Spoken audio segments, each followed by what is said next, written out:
ఇటీవల మృతి చెందిన టీడీపీ సీనియర్ నాయకులు మాలేపాటి సుబ్బానాయుడు కుటుంబాన్ని మంత్రి లోకేష్ పరామర్శించారు. ఆయన చిత్రపటానికి పూలమాల వేసి నివాళులర్పించారు.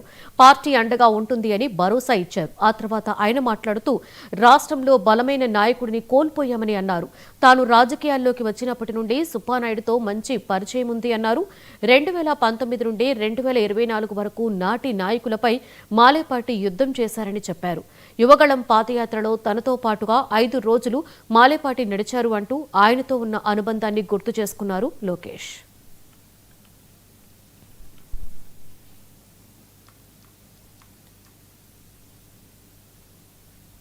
నాడు నేడు ఎప్పుడు కార్యకర్తలకు అండగా నిలబడేది తెలుగుదేశం పార్టీ.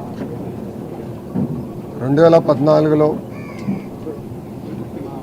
ఆనాటి మహానాడులో కార్యకర్తలకు ప్రత్యేకంగా సంక్షేమ నిధి ఏర్పాటు చేద్దామని నేను ప్రతిపాదించినప్పుడు ఇక్కడున్న పెద్దలతో సోమిరెడ్డి చంద్రమోహన్ రెడ్డి గారితో సహా చంద్రబాబు నాయుడు గారు ఆనాడు ఒక నిధే కాదు విభాగం ఏర్పాటు చేయండి, కార్యకర్తల్ని మీరు ఆదుకోవాల్సిన బాధ్యత మీరు తీసుకోండి అని నాకు చెప్తాం జరిగింది.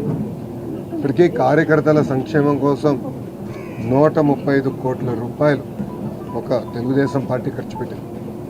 అంతేకాకుండా గతంలో ఫ్యాక్షన్ దాడిలో ఆనాటి పాలకులు మా కార్యకర్తలను చంపేస్తే వాళ్ళ పిల్లలు మళ్ళీ ఫ్యాక్షన్లోకి వెళ్ళకూడదని హైదరాబాదులో ఒక మోడల్ స్కూల్ ఏర్పాటు చేసి ఆ పిల్లలకి కార్పొరేట్ స్థాయి పాఠాలు చెప్పించి ప్రయోజకులుగా కూడా మార్చడం జరిగింది. నా యువగలం పాదయాత్రలు కూడా నేను కల్లారా చూసా. ఆనాడు ప్రభాకరన్ని వాళ్ళ పిల్లల ముందల్ని నరికి చంపేస్తే ఆ పిల్లలందరినీ పార్టీ చదివించి ఈరోజు వాళ్ళు సెటిల్ అయ్యారు. ఒకరు డెలాయిట్లో, ఒకరు ఎక్సెంచర్లో, ఇట్లా అనేక అద్భుతమైన కంపెనీలో రైతులు